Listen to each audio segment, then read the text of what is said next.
US negotiators are set to depart for Islamabad. But Iran is refusing direct talks as the conflict enters its 9th week.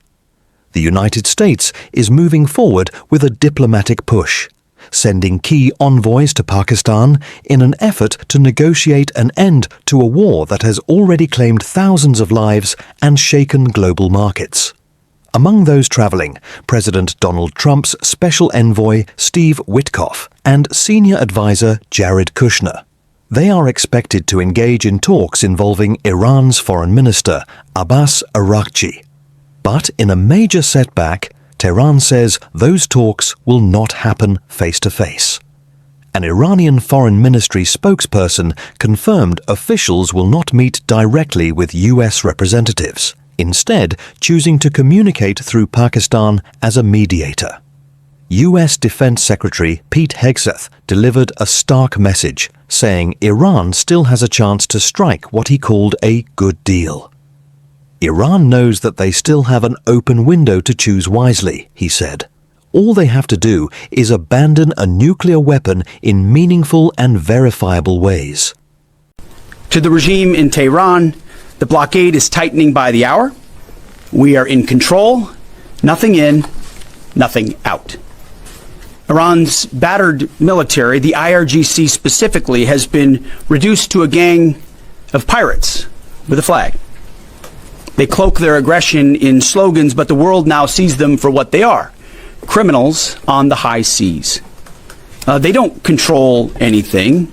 They're acting like pirates, acting like terrorists. They're the ones who lay indiscriminate mines, who shoot at random ships, who killed 45,000 of their own people, innocent protesters in the course of weeks, their own people. They are the bad actors. Meanwhile, President Trump revealed that Iran may be preparing an offer aimed at satisfying US demands, though details remain unclear. Araqchi has already arrived in Islamabad ahead of the planned talks.